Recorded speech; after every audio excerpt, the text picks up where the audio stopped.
নমস্কার, IGNOU regional centre কলকাতায় আপনাদের সকলকে স্বাগত। আজ MGG 003 রিজিওনাল জিওগ্রাফি অফ ইন্ডিয়ার block 1 fundamentals of regions and regional geography unit 2, আগের ক্লাসে ইউনিট 1 পড়া হয়েছে। আজ ইউনিট 2 বেসিস অফ রিজিওনালাইজেশন সম্পর্কে আমরা জেনে নেব। শুরু করা যাক।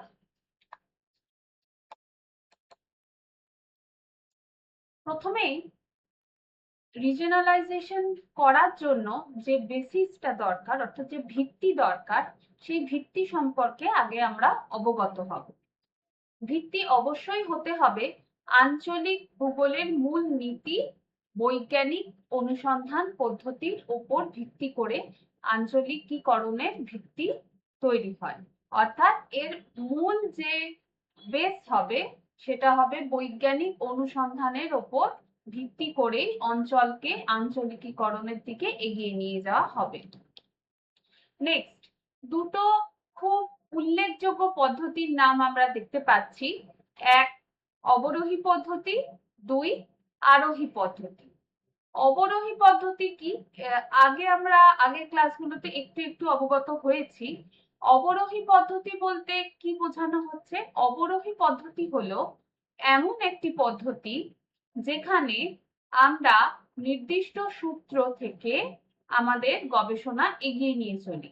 যেমন ধরা যাক, এই যে বলা যেতে পারে আমাদের কন্টিনেন্টাল ড্রিফট থিওরি, যেটা আমরা পড়েছি মহিখাতের তত্ত্ব, এবং সি স্প্রেডিং থিওরি। এই দুটো থিওরির উপর ভিত্তি করে প্লেট টেকটনিক তত্ত্ব, এই দুটো থিওরি প্রধান, এবং এর সঙ্গে আরো ছোটখাটো কিছু অবজারভেশন এবং ছোট কিছু থিওরির উপর ভিত্তি করে তৈরি হয়েছে প্লেট টেকটনিক থিওরির মতো সায়েন্টিফিক থিওরি। আবার এই প্লেট টেকটনিক থিওরির উপর বেস করেই আমরা জানতে পারি ইন্ডিয়ান যে কন্টিনেন্ট বা আমেরিকান যে কন্টিনেন্ট, সেটা কিভাবে প্রাচীন কাল থেকে বর্তমান কালে অবস্থানে এসেছে। অর্থাৎ কোনো নির্দিষ্ট একটি বা দুটি বা তিন চারটি থিওরির ওপর ভিত্তি করে যখন কোনো বৈজ্ঞানিক বা কোনো একদল বৈজ্ঞানিক তাদের গবেষণাকে এগিয়ে নিয়ে চলে, তখন সেটাকে আমরা অবরোহী পদ্ধতি বলছি। অর্থাৎ মূল ভিত্তিটা কোনো একটি বা দুটি প্রতিষ্ঠিত থিওরির ওপর ভিত্তি করেই এগোচ্ছে। ঠিক আছে? আচ্ছা, অবরোহী পদ্ধতি সাধারণত গ্রিক দার্শনিক পিথাগোরাস, প্লেটো এবং অ্যারিস্টটল এই পদ্ধতির প্রবক্তা। নেক্সট, আরোহী পদ্ধতি। আরোহী পদ্ধতি আধুনিক যুগে কোপার্নিকাস, গ্যালিলিও ও নিউটনের হাত ধরে এই পদ্ধতির সূচনা হয়েছে। একটি নির্দিষ্ট পর্যবেক্ষণ থেকে সাধারণ সিদ্ধান্তে পৌঁছানোর প্রক্রিয়া হলো আরোহী পদ্ধতি। এবার এই আরোহী পদ্ধতি একটি সুন্দর বা সহজ উদাহরণের মাধ্যমে আমরা বুঝে নিই। আমরা আগেরটা দেখলাম নির্দিষ্ট একটি বা দুটি থিওরির ওপর, তত্ত্বের ওপর, প্রতিষ্ঠিত তত্ত্বের ওপর ভিত্তি করে গবেষণা এগিয়ে চলেছে। কিন্তু আরোহী পদ্ধতিতে কি বলছে? আরোহী পদ্ধতিতে অবজারভেশন, প্রথমেই অবজারভেশন এবং সায়েন্টিফিক অ্যানালিসিসের ওপর ভিত্তি করে এগিয়ে যাবে গবেষণা, এবং সেখান থেকে একটি নির্দিষ্ট তত্ত্ব প্রতিষ্ঠিত হবে। ঠিক যেমন নিউটন দেখেছিলেন আপেলটা গাছ থেকে পড়ে যাচ্ছে, তার উপরই সেই অবজারভেশন থেকেই কিন্তু তিনি একটি নির্দিষ্ট বৈজ্ঞানিক তত্ত্ব প্রতিষ্ঠা করেন। এইটা হলো আরোহী পদ্ধতি, যেখানে নির্দিষ্ট কোনো তত্ত্ব থেকে আর একটা তত্ত্ব গবেষণা করা হয়নি, যেখানে কিছুটা অবজারভেশন, কিছুটা সায়েন্টিফিক অ্যানালিসিস এবং ম্যাথামেটিক অ্যানালিসিসের মাধ্যমে একটি সাধারণ সিদ্ধান্তে পৌঁছানো হয়েছে। কোনো নির্দিষ্ট তত্ত্বের উপর ভিত্তি করে নয়, অবজারভেশন থেকে, অ্যানালিসিস করা থেকে একটি সাধারণ তত্ত্ব প্রতিষ্ঠিত হচ্ছে। এটি হলো আরোহী পদ্ধতি, যেখানে কোনো প্রতিষ্ঠিত তত্ত্ব থেকে আরেকটি তত্ত্ব প্রতিষ্ঠিত হচ্ছে না, যেখানে অবজারভেশন থেকে, ম্যাথামেটিক্যাল অ্যানালিসিস থেকে একটি তত্ত্ব প্রতিষ্ঠিত করা হয়। তো এই ধরনের বৈজ্ঞানিক অনুসন্ধান পদ্ধতি অর্থাৎ আরোহী পদ্ধতি, অবরোহী পদ্ধতি, এই দুই ধরনের পদ্ধতির ওপর ভিত্তি করেই কিন্তু আঞ্চলিকীকরণ করা হয়ে থাকে। নেক্সট আমরা যেহেতু পড়ছি বেসিস অফ রিজিওনালাইজেশন, সুতরাং আঞ্চলিকীকরণের ভিত্তিগুলো সম্পর্কে আমরা অবগত হওয়ার চেষ্টা করব। নেক্সট আসছি রিচার্ড হাডসনের দৃষ্টিতে অঞ্চল। রিচার্ড হাডসনের দৃষ্টিতে অঞ্চলে চারটে ভূমিকা আছে, চারটি প্রধান ভূমিকা আছে। একটি হলো আবরণী সেট। আবরণী সেটে বলা হচ্ছে পৃথিবীর জটিলতাকে সহজতর এককে বিভক্ত করা। পৃথিবীর বিভিন্ন অঞ্চলকে যদি আমরা আলাদা আলাদা করে দেখি তখন জটিলতার সৃষ্টি হয়। তাই প্রথমেই আবরণী সেটে দেখার চেষ্টা করা হয় টোটাল পৃথিবীটাকে একটা একক হিসেবে দেখার চেষ্টা করা হয়, তাতে বিষয়টা সহজ হয় এবং গবেষণা বা দৃষ্টিগত ওই দৃষ্টিভঙ্গি সম্পর্কে, রিজিওনালাইজেশন সম্পর্কে অবগত হওয়া সহজতর হয়। 2 নম্বর নমুনা বা স্যাম্পল। এখানে মহাবিশ্বের বৈচিত্র্যের প্রতিনিধিত্বকারী একক হিসেবে নেওয়া হয় পৃথিবীকে বা পৃথিবীর বিভিন্ন অঞ্চলকে। নমুনা বা স্যাম্পল এইটা কাকে বলে আমরা আগেই জেনেছি, তাও আরেকবার আলোচনা করে নিই। স্যাম্পল জেনারেলি বলা হয় স্ট্যাটিস্টিক্সের ভাষায় পপুলেশন বলতে, যদি গোটা পৃথিবীর সমস্ত অঞ্চলকে, পৃথিবী ছেড়ে দাও যেহেতু এখানে মহাবিশ্ব বলা হচ্ছে, তাই আর একটু সহজ করে ভাবি। পপুলেশন বলতে ধরে নাও আমাদের ওয়েস্ট বেঙ্গলের মধ্যে যত অঞ্চল আছে, মানে মালদা, মুর্শিদাবাদ, কলকাতা, হাওড়া, হুগলি, যত ডিস্ট্রিক্ট আছে সমস্ত ডিস্ট্রিক্ট এর অঞ্চলগুলিকেই পপুলেশন মানে সমগ্রক হিসাবে ধরা হচ্ছে। সমগ্র পশ্চিমবঙ্গের সব কটা ডিস্ট্রিক্টকেই সমগ্রক বা সমগ্রকের ইংলিশ পপুলেশন স্ট্যাটিস্টিক্স এর ভাষায় ধরা হচ্ছে। এইখানে স্যাম্পল বা নমুনা হিসেবে আমরা কয়েকটি ডিস্ট্রিক্টকে বেছে নিলাম। সেটা র্যান্ডম স্যাম্পলিং হতে পারে, স্ট্র্যাটিফাইড স্যাম্পলিং হতে পারে। স্যাম্পলিং এরও বিভিন্ন ধরনের ভাগ আছে বা শ্রেণী বিভাগ আছে। যদি যে কোনো র্যান্ডামলি আমরা বেছে নিই, যে হাওড়া নিলাম, কলকাতা নিলাম, দার্জিলিং নিলাম, কালিম্পং নিলাম, তো এইটাকে বলা হচ্ছে র্যান্ডম স্যাম্পলিং। বা যদি ধরে নেওয়া হয়, আরো সহজ উদাহরণ করে যদি ভাবা হয়, ভাতের হাঁড়িতে যখন চাল ফুটছে, ভাত হয়েছে কিনা সেটা দেখার জন্য আমরা তো প্রত্যেকটা চাল টিপে টিপে দেখি না, যে কোনো একটা বা দুটো চাল টিপে দেখে নিই যে ভাতটা হয়েছে কিনা, সেদ্ধ হয়েছে কিনা। তাহলে প্রত্যেকটা চাল হচ্ছে এখানে সমগ্র বা পপুলেশন, আর যে কটা চাল বা ভাত টিপে আমরা দেখে নিচ্ছি ওটা সিদ্ধ হয়েছে কিনা সেটা হলো স্যাম্পল বা নমুনা। এবং এই যে কোনো একটা ওই 100টা চাল যদি হাঁড়ির মধ্যে থাকে, তাহলে যে কোনো একটা সেখান থেকে আমরা তুলতে পারি।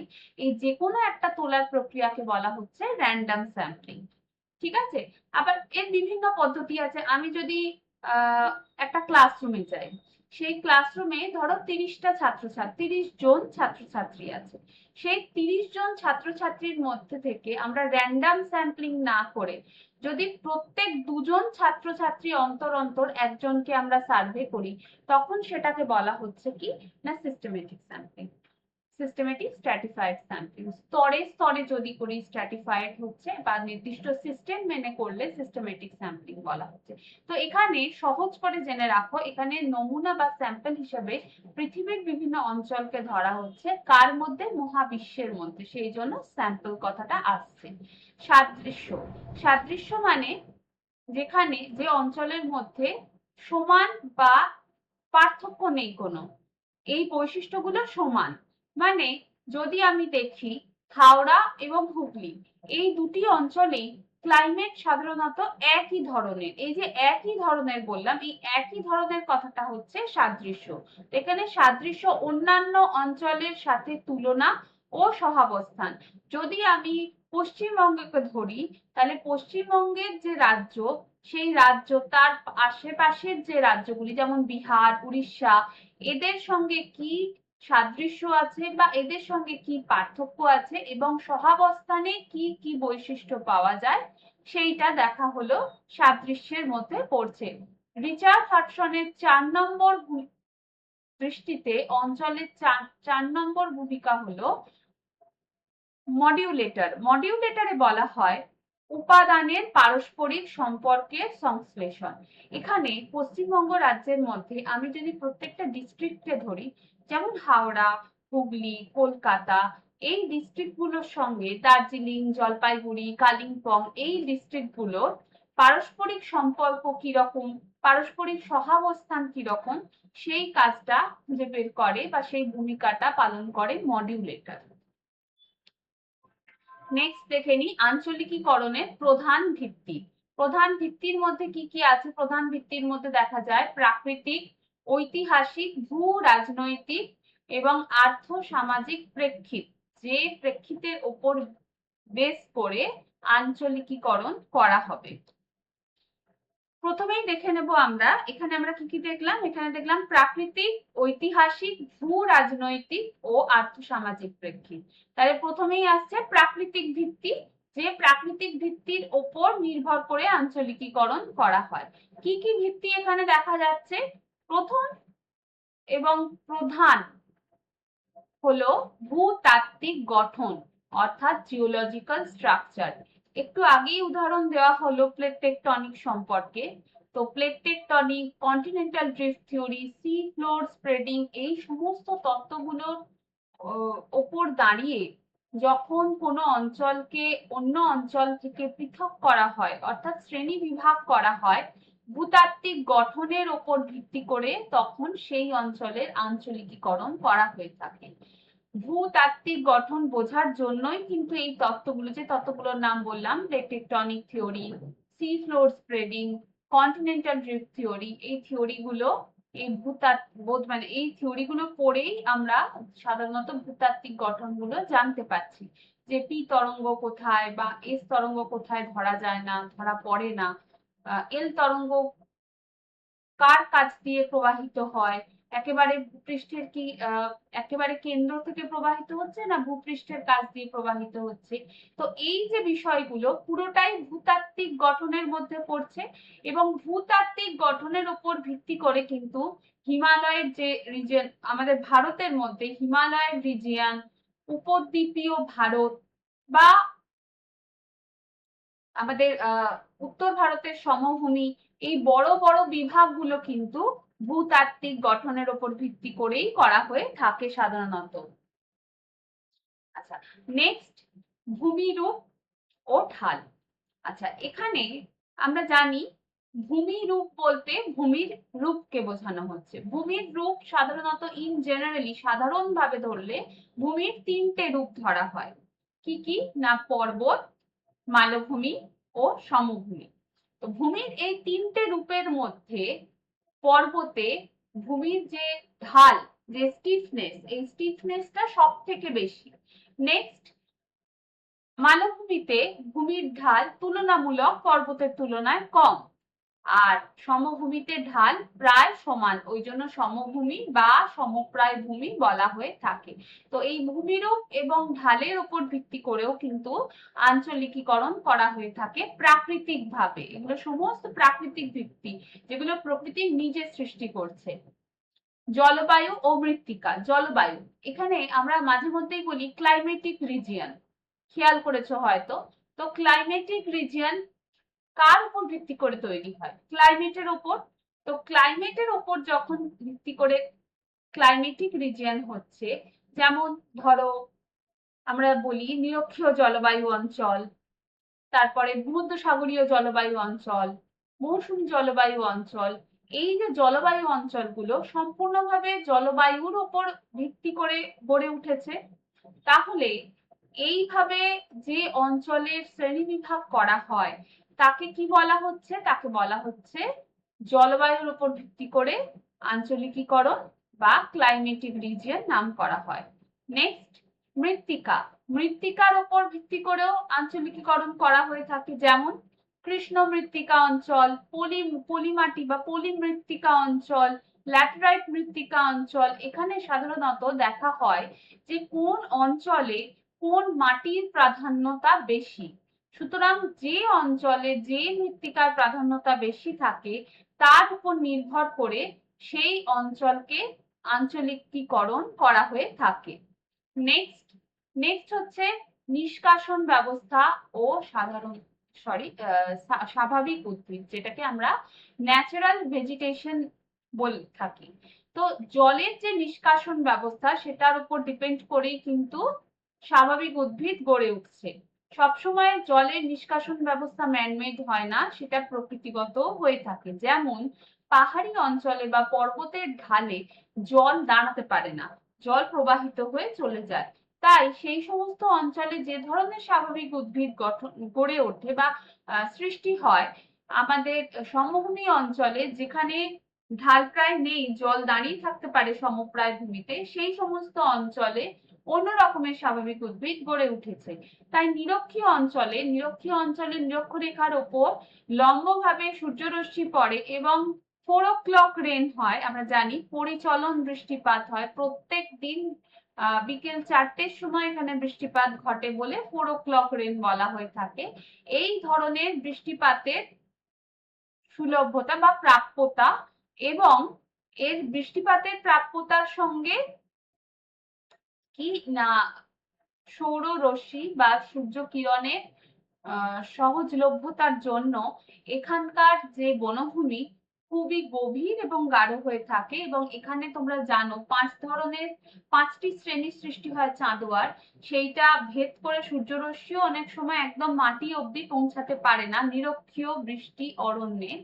তো এইখানে সব থেকে ঘন বনাঞ্চল দেখা থাকে, মানে হয়ে থাকে।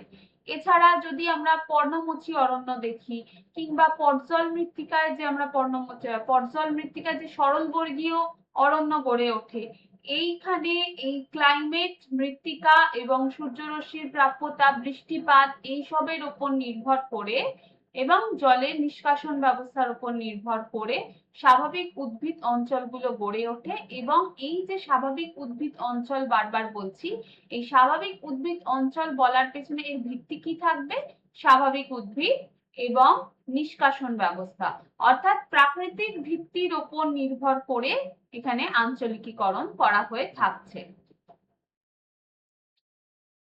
নেক্সট এখানে বলছে ত্রয়ী টেকটনিক বিভাজন। ত্রয়ী মানে 3টি, টেকটনিক বিভাজন আমাদের ভারতের উপর দাঁড়িয়ে বা ভারতবর্ষে 3 ধরনের টেকটনিক বিভাজন করা হয়ে থাকে অঞ্চলকে। ঠিক আছে, ভারতের মধ্যে অবস্থিত অঞ্চলকে 3 ধরনের টেকটনিক বিভাজন করা হয়ে থাকে। প্রথম বিভাজন কি? প্রথম বিভাজন হলো উপদ্বীপীয় মালভূমি। উপদ্বীপীয় মালভূমি সাধারণত প্রাক ক্যাম্ব্রিয়ান শিলা দ্বারা গঠিত প্রাচীন ও স্থিতিশীল ভূখণ্ড। বহু লক্ষ বা কোটি বছর আগে এইখানে অগ্নুৎপাত হতে দেখা যায়। সেই অগ্নুৎপাত সাধারণত নিঃসারী অগ্নুৎপাত ছিল, অর্থাৎ কোনো বিস্ফোরণ না ঘটিয়ে অগ্নুৎপাত হয়েছে, লাভা উৎপাদন হয়েছে এবং সেটি বায়ুর সংস্পর্শে এসে শীতল ও কঠিন হয়ে এই গন্ডোয়ানা ল্যান্ড বা উপদ্বীপীয় মালভূমির সৃষ্টি হয়েছে। উপদ্বীপীয় মালভূমিকে শিল্ড বলা হয়ে থাকে কারণ এটি খুবই কঠিন, প্রাচীন এবং স্থিতিশীল। চট করে এখানে কিন্তু ভূমিকম্প হতে দেখবে না, তাই স্থিতিশীল বলা হচ্ছে। নেক্সট হিমালয় পর্বতমালা। হিমালয় পর্বতমালা কিরকম? টেথিস সাগর বা টেথিস মহীখাত পাললিক শিলা থেকে, টেথিস মহীখাত প্রথমে ছিল, টেথিস মহীখাত বলতে অগভীর সমুদ্র। অগভীর সমুদ্রের মধ্যে যখন পলি সঞ্চয়, সেডিমেন্টেশন হচ্ছে, তখন তার উপর প্রেসার পড়ছে এবং নিচে আমরা জানি কি হিমালয় পর্বতমালার নিচে দুটো প্লেট, একটা প্লেট আর একটা প্লেটের নিচে ঢুকছে। ভারতীয় প্লেট তলায় ঢুকছে কার? ইউরোপীয় প্লেটে। তো এই যে একটি প্লেট আরেকটি প্লেটের তলায় ঢুকছে, তার মানে ডিস্ট্রাকটিভ প্লেট বাউন্ডারিতে অবস্থিত। আর তখন যখন টেথিস মহীখাত ছিল তখন দুটি পাত পাশাপাশি অবস্থান করছে, মাঝখানে যে নিচু অঞ্চল সেই নিচু অঞ্চলটায় অগভীর সমুদ্র থাকার কারণে এবং সেখানে ক্রমাগত প্রেসার পড়তে থাকে যেহেতু সেডিমেন্টেশন হতে থাকে এবং এক সময় প্লেট তো মুভ হতে থাকে। কেন না নিচে ম্যাগমার পরিচলন স্রোতের ফলে প্লেট মুভ হচ্ছে এবং সেই প্লেট একে অপরের কাছে চলে আসে, একটি প্লেট আরেকটি প্লেটের নিচে অবস্থান করে, সেই যে ঢুকে যাচ্ছে তার জন্য ডিস্ট্রাকশন হচ্ছে, ডিস্ট্রাকশন মানে ধ্বংস হচ্ছে, ধ্বংসাত্মক পাতসীমানা সৃষ্টি হচ্ছে এবং এই পাতসীমানায় অবস্থান করছে কে? এই পাতসীমানায় যেহেতু একটা প্লেট আর একটা প্লেটের নিচে ঢুকে যাচ্ছে তাই এর ওপরে অবস্থিত পলি কুঞ্চিত হয়ে ভাঁজপ্রাপ্ত হয়ে সেখানে ভঙ্গিল পর্বতের সৃষ্টি করে এবং যার নাম দেওয়া হয় হিমালয় পর্বতমালা। হিমালয় পর্বতমালা পাললিক শিলা টেথিস মহীখাতের পাললিক শিলা থেকে উদ্ভূত নবীন ভঙ্গিল পর্বতমালা। আরেকটি টেকটনিক বিভাজন হলো উত্তর ভারতের সমভূমি। তোমাদের বললাম যে এই তিনটি সব থেকে বড় বিভাগ ভারতবর্ষের প্লেট টেকটনিকের উপর নির্ভর করে, এই তিনটি সব থেকে বড় বিভাগ। এছাড়াও ছোটখাটো বিভাগ আছে। তো বড় বিভাগের 3 নম্বর অংশ হলো উত্তর ভারতের সমভূমি। উত্তর ভারতের সমভূমি হিমালয় এবং উপদ্বীপীয় অঞ্চল। উপদ্বীপীয় হিমালয় জানো তোমরা নর্থে অবস্থান করছে আর উপদ্বীপীয় ভারত সাউথে অবস্থান করছে। এই দুটোর মাঝখানের অংশে অবস্থান করছে কে? না উত্তর ভারতের সমভূমি, যা নদীবাহিত পলি দ্বারা গঠিত, অর্থাৎ পলি মৃত্তিকার প্রাধান্যতা এখানে দেখতে পাওয়া যায়।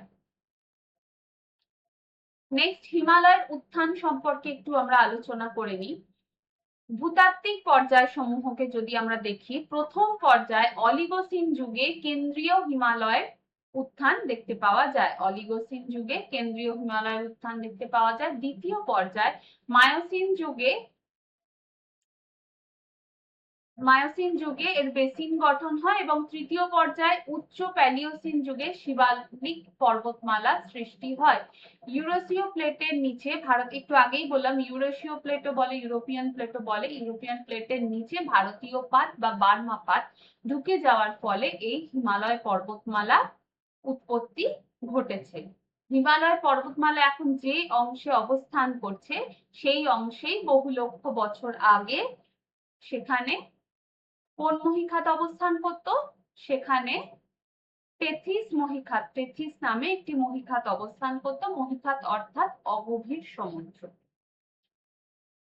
এবং একটি প্লেট অর্থাৎ ইউরেশীয় প্লেট এর নিচে ভারতীয় প্লেট এখনো অব্দি ঢুকে যাচ্ছে বলে কি হচ্ছে, এই যে ইউরেশীয় প্লেটের ওপর এবং ভারতীয় প্লেটের সংযোগ স্থলে পাললিক শিলা কুঞ্চিত হয়ে যে হিমালয় পর্বতমালার অবস্থান ঘটেছে সেটা তার উচ্চতা আরো বৃদ্ধি পেতে থাকছে, কারণ ক্রমাগত ঢোকবার ফলে এর ওপরে যে পাললিক শিলাটা আছে সেই পাললিক শিলাটা এখনো কুঁচকে ওপরে উঠতে থাকছে, অর্থাৎ কুঁচকে উঠছে মানে ভঙ্গুর, মানে প্রথমে তো ভাঙছে তারপর কুঁচকে এভাবে ওপরে উঠতে থাকছে, যেটার ফলে ভঙ্গিল পর্বত সৃষ্টি হয়। কুঞ্চিত হচ্ছে মানে কুঁচকে গিয়ে উঠছে। নেক্সট, এতক্ষণ আমরা দেখলাম প্রাকৃতিক ভিত্তি। প্রাকৃতিক ভিত্তির পর আমরা দেখে নেব ঐতিহাসিক ভিত্তি। ঐতিহাসিক ভিত্তি মানে একটু ইতিহাসে আমাদের ঢুকতে হবে। ভারতের ইতিহাসে কেবল অতীতের বিবরণ নয়, এটি বর্তমান আঞ্চলিক কাঠামোর একটি ভিত্তিও বটে। কিরকম ভাবে? সাংস্কৃতিক বহুত্ববাদ ও সামাজিক বৈচিত্র্য, এটা একটা ভিত্তি। সাংস্কৃতিক বহুত্ববাদ ও সামাজিক বৈচিত্র্য একটি ভিত্তি হিসেবে কাজ করে। বহু সংস্কৃতি ও সভ্যতার সূতিকাগার। নেক্সট, ঐক্যবদ্ধ বৈচিত্র্য অভিন্নতা ছাড়াই সংহতি। আচ্ছা, এই যে বৈচিত্র্যের মধ্যেই আমাদের ঐক্য খুঁজে নিতে বলা হয়, সেই বৈচিত্র্যের মধ্যেই ঐক্যর মাধ্যমেও কিন্তু এই ঐতিহাসিক ভিত্তির ওপর প্রতিষ্ঠা লাভ করেও আঞ্চলিকীকরণ করা হয়ে থাকে। পাশেই যে মানচিত্রটা তোমরা দেখতে পাচ্ছ ভারতের মানচিত্র, এখানে পূর্বে অর্থাৎ কুরু, মাৎস্য, এই যে অঞ্চলগুলো ছিল সেই অঞ্চলগুলো এখানে দেখো কালার করে দেওয়া হয়েছে এবং লেখাও আছে অবন্তী, কুরু, মাৎস্য। এই অঞ্চলগুলো পূর্বে অর্থাৎ ইতিহাসের একটা সময় আমরা দেখতে পাই। তারপর সেখান থেকে আস্তে আস্তে আমাদের বর্তমান অবস্থার সৃষ্টি হয়েছে।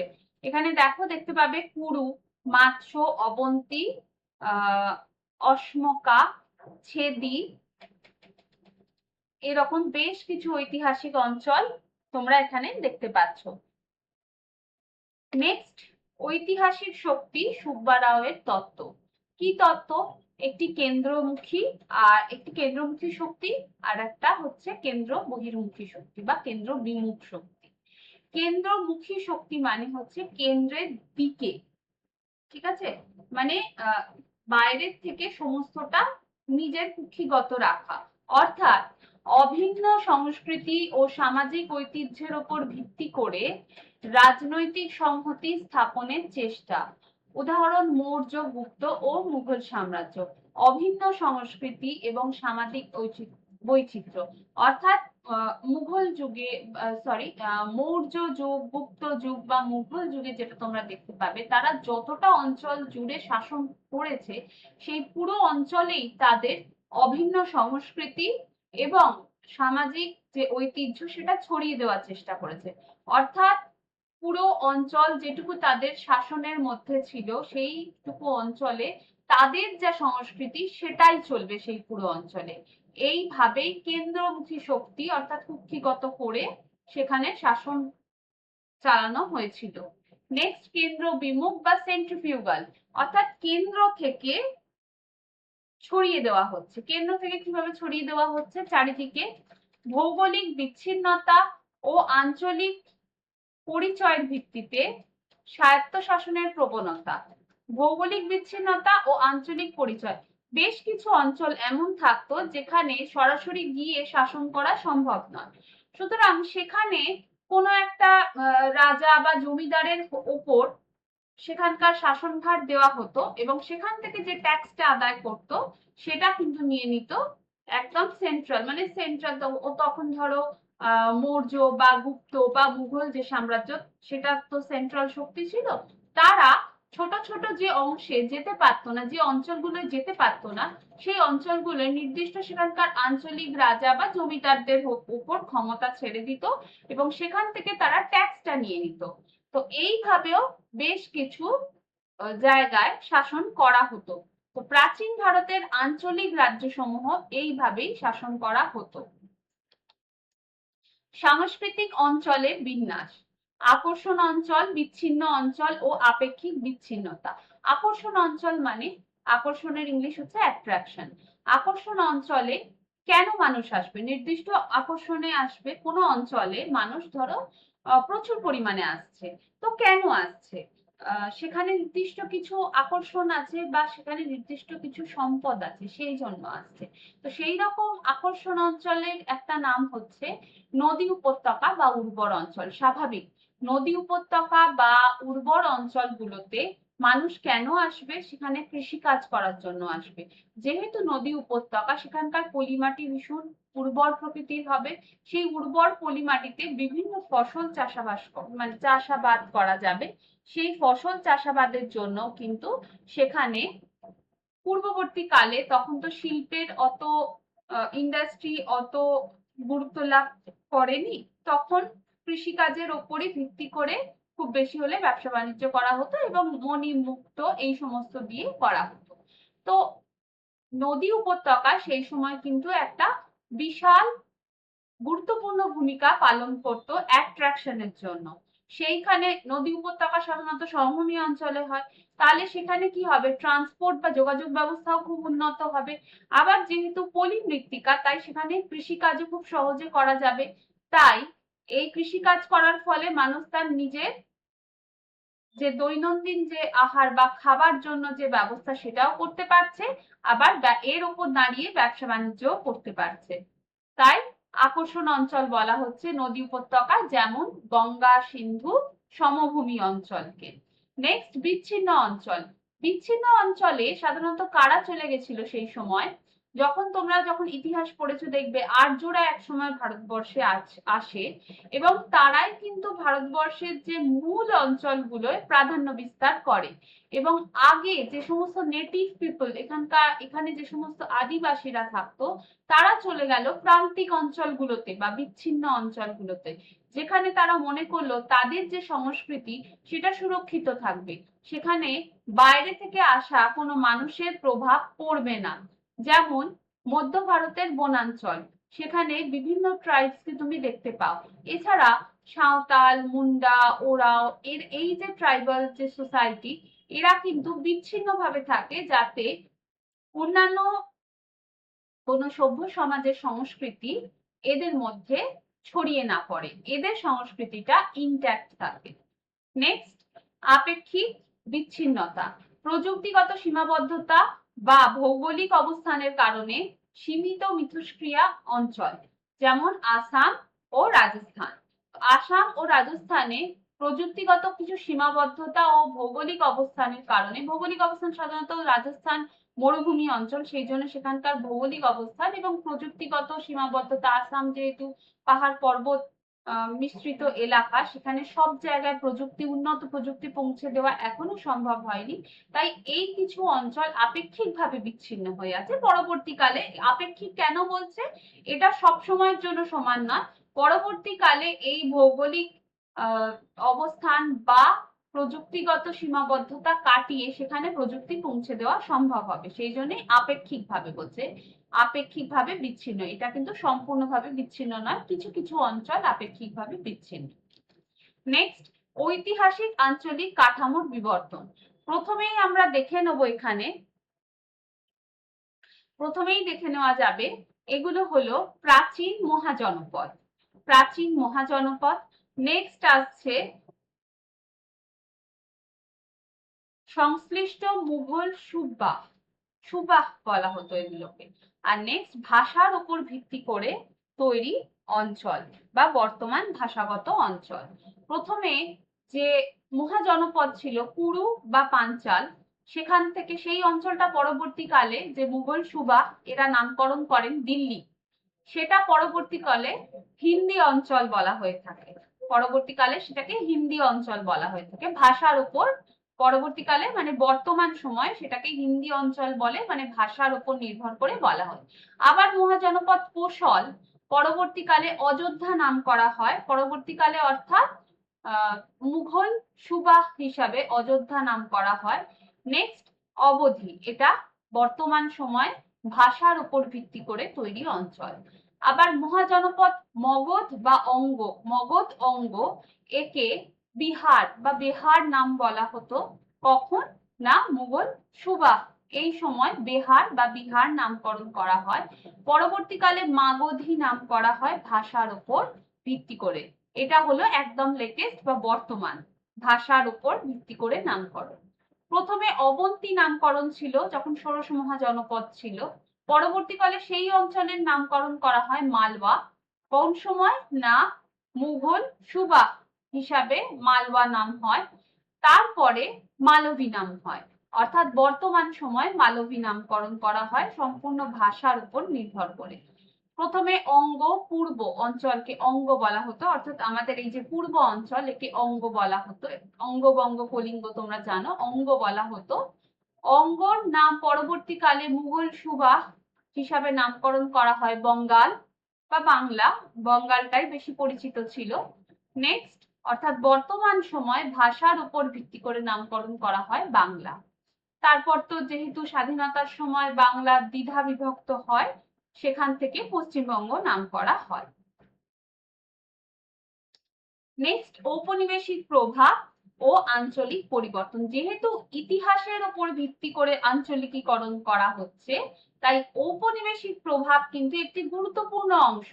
ঔপনিবেশিক প্রভাবের মধ্যে সামুদ্রিক পথের প্রাধান্য, সম্পদ নিষ্কাশন, বিনগরায়ন, গেটওয়ে টাউন। সামুদ্রিক পথের প্রাধান্য বলছে, সামুদ্রিক পথের প্রাধান্য থাকার জন্যই কিন্তু ব্রিটেন বা ফ্রান্স বা পর্তুগিজ অর্থাৎ পর্তুগাল থেকে নাবিকরা আমাদের ভারত আবিষ্কার করার জন্য উঠে পড়ে লেগেছিল। কেন না, ভারতে তৈরি মশলা বিশ্ববিখ্যাত এবং এখানকার যে খনিজ সম্পদ সেটা সম্পর্কেও তারা অবগত হয়েছিল। তাই সমুদ্রপথেই ভারতের আবিষ্কার করা হয়, ভারতের যে সমুদ্রপথ আবিষ্কার করা হয় এবং ভারতে আসা হয়। তাই সামুদ্রিক পথের প্রাধান্য ওই ঔপনিবেশিক প্রভাবের একটি গুরুত্বপূর্ণ অংশ। সম্পদ নিষ্কাশন, তারা ভারতে আসেই কি জন্য, ভারতের থেকে রিসোর্স নিয়ে যাবে বলে তাদের দেশে এবং তাদের দেশকে উন্নত করবে বলে। বিনগরায়ন অর্থাৎ ঐতিহ্যবাহী শিল্প কেন্দ্রের ধ্বংস এবং কৃষির ওপর জনসংখ্যার অত্যাধিক চাপ।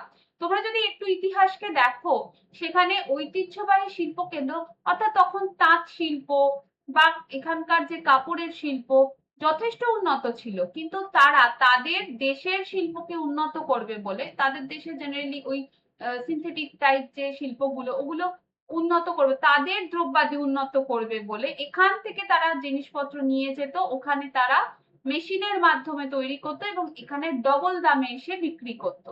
সেই জন্য প্রথম প্রথম কম দামে বিক্রি করতো বলে আমাদের যে বৈশ্বিক শিল্প, তাঁত শিল্প, খাদি শিল্প, এগুলো রুগ্ন শিল্পে দাঁড়িয়ে যায়, এগুলো রুগ্ন শিল্প হিসেবে প্রতিষ্ঠা নয়, রুগ্ন শিল্প হিসেবে বিলীন হয়ে যায় এবং তাদের শিল্পটা বড় হয়ে ওঠে। সেই জন্য এখানে বলছে দেখো, ঐতিহ্যবাহী শিল্প কেন্দ্রের ধ্বংস ও কৃষির ওপর জনসংখ্যার অত্যাধিক চাপ।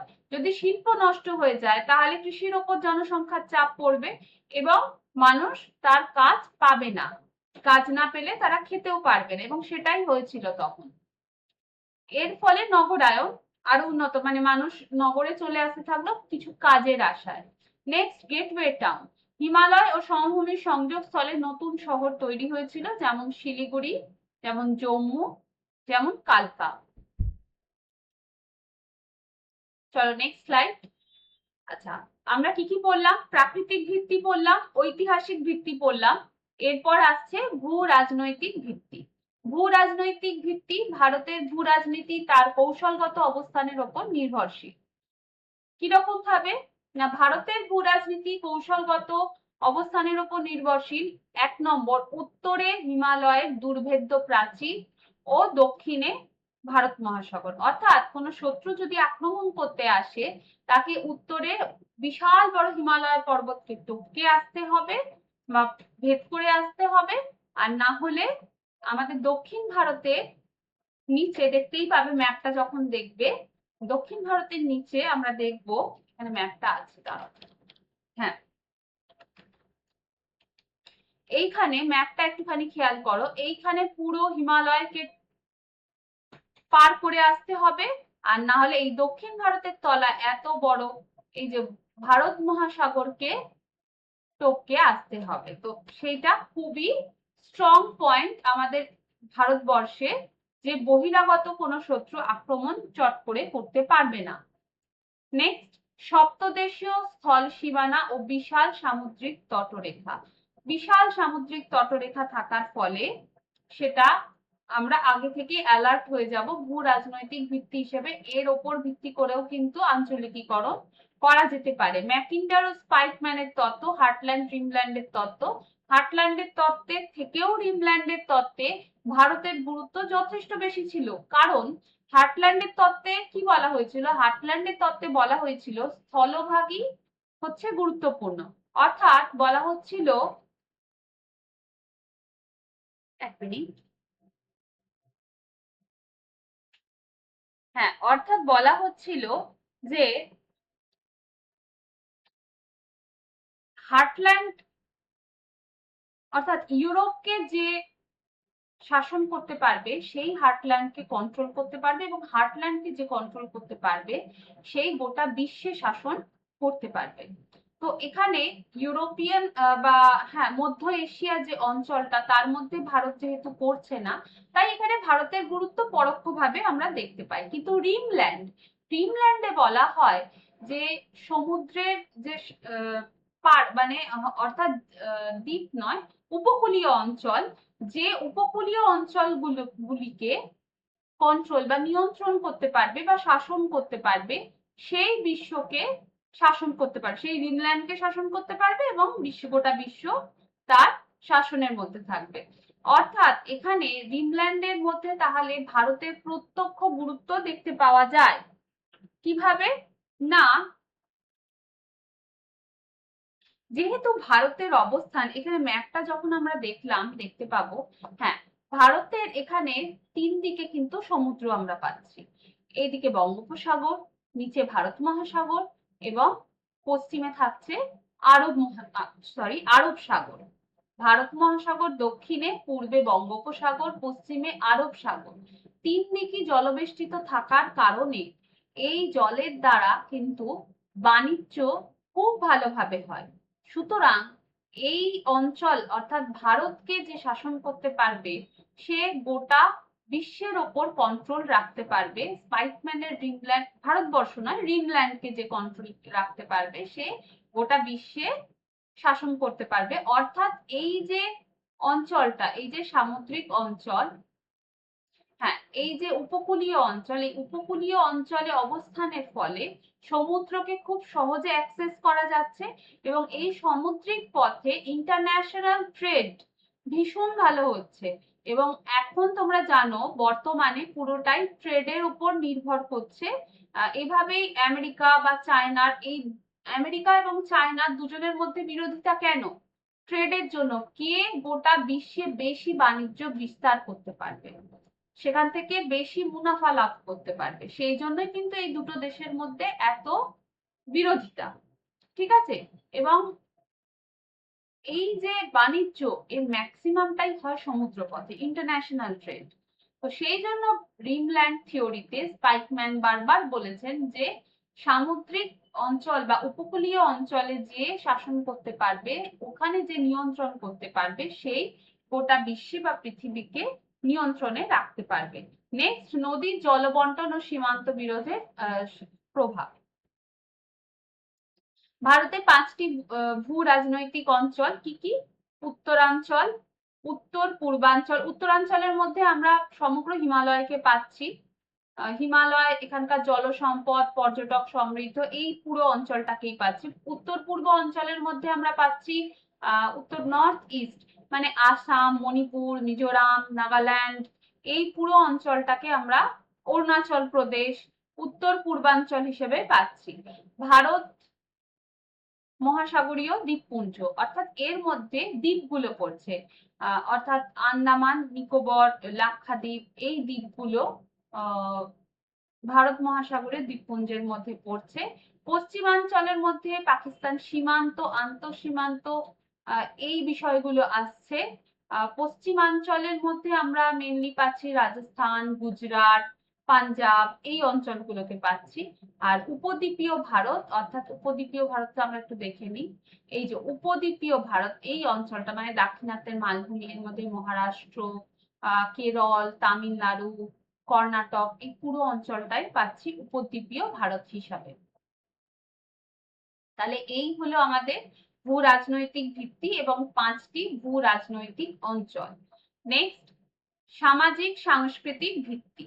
সামাজিক সাংস্কৃতিক ভিত্তির মধ্যে সাংস্কৃতিক ভিত্তি অর্থাৎ মানুষ যে সংস্কৃতি বিস্তার করছে বা ছড়িয়ে দিচ্ছে তার চারদিকে, সেই সংস্কৃতির ওপর ভিত্তি করে জনপ্রক্রিয়া ও গ্রিফিথ টেলরের তত্ত্ব কি না, জোন ও স্ট্রাটা, স্ট্রাটা মানে স্তর, অঞ্চল এবং স্তর এর ধারণা। ভারতের জনবন্টনের প্রাচীনতম বসতি স্থাপনকারীরা একদম বাইরের অঞ্চলে, অর্থাৎ যে বললাম যে ট্রাইবাল যে মানুষেরা, যেমন সাঁওতাল, মুন্ডা, ওরাও, এরা একদম বাইরে অর্থাৎ বিচ্ছিন্ন অঞ্চলে গিয়ে থাকছে, যাতে তাদের সংস্কৃতিটা ইনট্যাক্ট থাকে, সেখানে কোনো সংমিশ্রণ না ঘটে। যেমন তফসিলি জাতি উপজাতিদের ভৌগোলিক প্রান্তিকতা।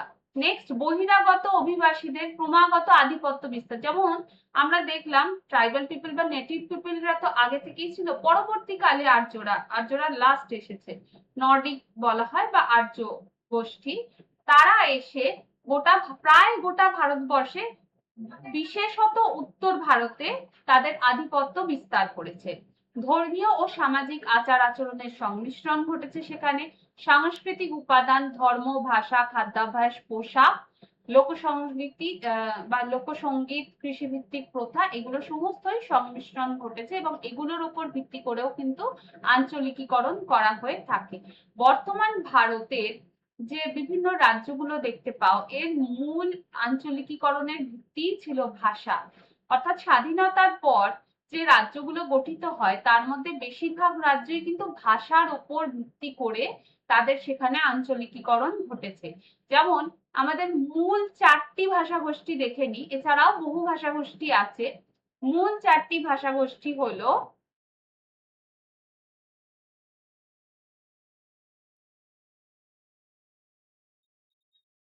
হ্যাঁ, মূল 4টি ভাষাগোষ্ঠী হলো অস্ট্রিক, সিনো তিব্বতী, দ্রাবিড়। দ্রাবিড় হচ্ছে এই যে ব্লুইশ রিজিয়ন যেটা দেখছো, এটা দ্রাবিড় ভাষাগোষ্ঠী।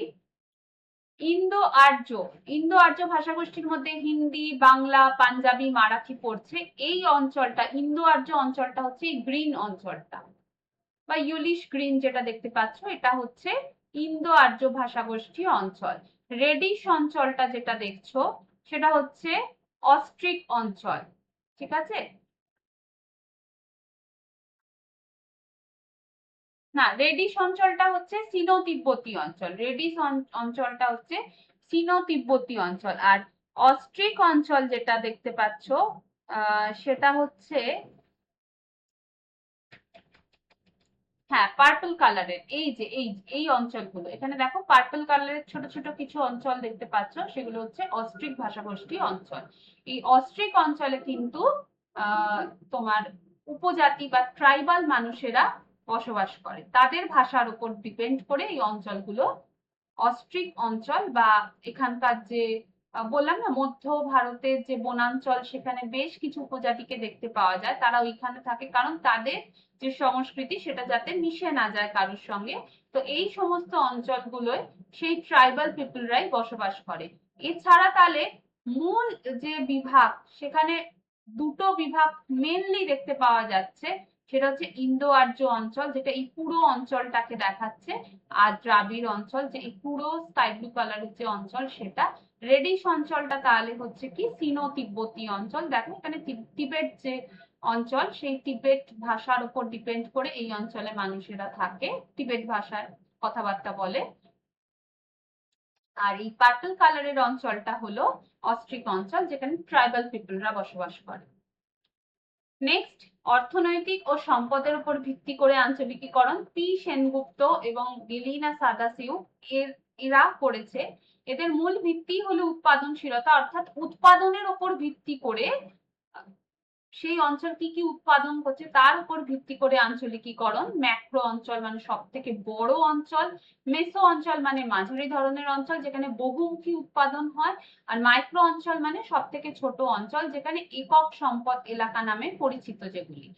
এনার্জি প্রোডাকশন সাইকেল, কাঁচামাল উত্তোলন থেকে চূড়ান্ত পণ্য উৎপাদন পর্যন্ত পর্যায়ক্রমিক ভৌগোলিক সংহতি। এনার্জি প্রোডাকশন সাইকেল মানে হচ্ছে র মেটেরিয়াল থেকে একদম প্রডিউসড মেটেরিয়াল। র মেটেরিয়াল মানে যেটা তুমি ধরো কৃষিক্ষেত্র থেকে তুলছো, সেখান থেকে একদম ধরো চা পাতা তোলা হচ্ছে কৃষি অঞ্চল থেকে, এবং সেটা একদম প্রসেসড করার পর যে চা তৈরি হচ্ছে, সেই চাটা এই অবধি, এই যে তৈরি করার যে পুরো প্রসেসটা, এর মধ্যে ভৌগোলিক পর্যায়ক্রমিক সংহতি। এটা হচ্ছে energy cycle, energy production cycle. Next, ভারতের প্রধান অর্থনৈতিক অঞ্চল কি কি? উত্তর পূর্বাঞ্চল, যার মধ্যে আসাম, মেঘালয়, ত্রিপুরা পড়ছে। এগুলো আমরা আগেও পড়েছিলাম, কিন্তু সেটা পড়েছিলাম ভূ রাজনৈতিক ভিত্তিতে, আর এটা পড়ছি অর্থনৈতিক অঞ্চল সমূহ, যেটার ভিত্তি হচ্ছে কি না, যেটার ভিত্তি হচ্ছে সামাজিক ও সাংস্কৃতিক ভিত্তি। সামাজিক সাংস্কৃতিক ভিত্তির মধ্যে ভাষাগত আঞ্চলিকীকরণ পড়ছে, মানে ভাষার উপর ভিত্তি করে ভারতকে আমরা ভাগ করছি। আর উৎপাদনের উপর ভিত্তি করে, উৎপাদন মানে গুডস এন্ড সার্ভিস, আমরা যেটা জানি যে দ্রব্য এবং সেবা, এই উৎপাদনের উপর ভিত্তি করে ভারতের প্রধান অর্থনৈতিক অঞ্চল সমূহ হলো উত্তর পূর্বাঞ্চল, যেখানে আসাম, মেঘালয়, ত্রিপুরা, মিজোরাম পড়ছে। এখানে উৎপাদনের মধ্যে মূল উৎপাদন বনজ সম্পদ ও চা শিল্প। পূর্বাঞ্চলের মধ্যে পশ্চিমবঙ্গ, বিহার, ঝাড়খণ্ড, ওড়িশা, এখানে খনিজ ও ভারী শিল্প। নেক্সট হচ্ছে মধ্য অঞ্চল, যার মধ্যে পড়ছে মধ্যপ্রদেশ ও ছত্তিশগড়, যেখানে বনজ সম্পদ ও কৃষিজ কাঁচামাল প্রধানত উৎপাদন হয়। নেক্সট দক্ষিণাঞ্চল, দক্ষিণাঞ্চল মানে দক্ষিণ ভারতকে বোঝাচ্ছে, তামিলনাড়ু, কেরালা, কর্ণাটক, অন্ধ্রপ্রদেশ, এখানের মূল উৎপাদন হলো কৃষিজ ও আধুনিক প্রযুক্তির শিল্প। নেক্সট পশ্চিমাঞ্চল, পশ্চিমাঞ্চলে মহারাষ্ট্র, গুজরাট, রাজস্থানও পড়ছে। এখানে পণ্য উৎপাদন ও সামুদ্রিক বাণিজ্য সাধারণত হয়ে থাকে। আঞ্চলিক ভূগোলের প্রকৃতি সংশ্লেষণমূলক। আচ্ছা, সংশ্লেষণমূলক হচ্ছে সবকিছু জুড়ে জুড়ে, যেমন ভাষা। আচ্ছা, ভাষা তো একটা ছোট হলো, আমরা মূল ভিত্তিগুলো কি বললাম? প্রাকৃতিক, সামাজিক, সাংস্কৃতিক, ঐতিহাসিক, এই সমস্ত ভিত্তিগুলোকে জুড়ে জুড়ে কিন্তু আঞ্চলিক ভূগোল তৈরি হচ্ছে। এটি শুধুমাত্র একটি শাখা নয়, এটি একটি দৃষ্টিভঙ্গি, এটি একটি অ্যাপ্রোচ। বৈশ্বিক ভিন্নতাকে গুরুত্ব দেয়, প্রাকৃতিক ও সাংস্কৃতিক উপাদানের পারস্পরিক সম্পর্কের উপর ভিত্তি করে গঠিত। এখানে কি, কোথায় এবং কেন, এই তিনটি মৌলিক প্রশ্নের উত্তর খোঁজে অঞ্চল বা এর ওপর ডিপেন্ড করেই আঞ্চলিকীকরণ করা হয়ে থাকে।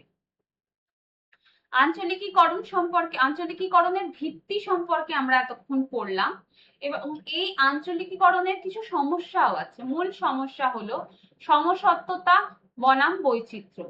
কোথায় আমরা সমসত্বতা অর্থাৎ সাদৃশ্য দেখব এবং কোথায় বৈচিত্র্য দেখব, সেটা অনেক সময় দ্বন্দ্ব তৈরি করে। সংক্রমণ বলয় বা ট্রানজিশন বলয়, যেখানে ধরো একটা বলয় পুরোটা হিন্দি ভাষী, তার পাশের বলয়টা পুরোটা বাংলা ভাষী, এবার দুটোর মাঝখানে যে ট্রানজিশন জোন পড়ছে, সেইখানে আঞ্চলিকীকরণ কিভাবে করা হবে সেটা নিয়ে সমস্যায় পড়তে হয়।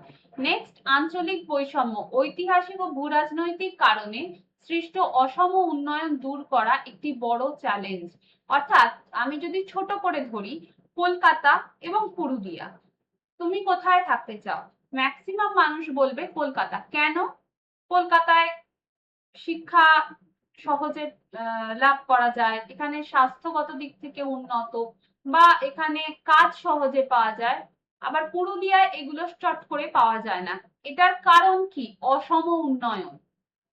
কলকাতার উন্নয়নের হার অনেক বেশি এবং পুরুলিয়ার উন্নয়নটা অনেক কম হারে হচ্ছে। তো সেই জন্য সরকার বিভিন্ন পলিসিও গ্রহণ করে, যার একটা পলিসি তোমরা জানো, SEZ অর্থাৎ স্পেশাল ইকোনমিক জোন, সাধারণত অনগ্রসর অঞ্চলগুলোতে তৈরি হয়ে থাকে স্পেশাল ইকোনমিক জোন, এবং সেই অঞ্চলগুলো যাতে আরো এগিয়ে আসে সেই জন্য এই ব্যবস্থা করে থাকে সরকার। তো এই যে অসম উন্নয়ন দূর করতেও আঞ্চলিকীকরণ বা আঞ্চলিকীকরণের সমস্যা হয়ে থাকে। আঞ্চলিকীকরণের সমস্যা হয় না, যেহেতু একটা অঞ্চল উন্নয়নের দিক থেকে পেছিয়ে আর একটা অঞ্চল উন্নয়নের দিক থেকে এগিয়ে, তাই এর ভিত্তিতে কিন্তু আঞ্চলিকীকরণ করাও একটা সমস্যা হয়ে থাকে। তো আজ আমরা যেটুকু পড়লাম তার যদি একটা জিস্ট করি তাহলে এটাই হবে, আজকে মূল আমরা ভিত্তিগুলো পড়েছি, অঞ্চলের আঞ্চলিকীকরণের ভিত্তিগুলো পড়েছি, যার মধ্যে প্রধান চারটে ভিত্তি হলো: প্রথম প্রাকৃতিক ভিত্তি, দ্বিতীয় ভূ রাজনৈতিক ভিত্তি, তৃতীয় অর্থনৈতিক বা সামাজিক ও সাংস্কৃতিক ভিত্তি, আর চতুর্থে আমরা পড়লাম, চতুর্থে আমরা কি পড়লাম? ভূ রাজনৈতিক, হ্যাঁ, ঐতিহাসিক ভিত্তি। ইতিহাসের উপর ভিত্তি করেও আঞ্চলিকীকরণ করা হয়ে থাকে। তাই আজকে আমাদের ক্লাস এইটুকুনি থাকবে, আজকে এখানেই শেষ করছি। এর পরের ক্লাসে আমরা ইউনিট 3 নিয়ে আলোচনা করব।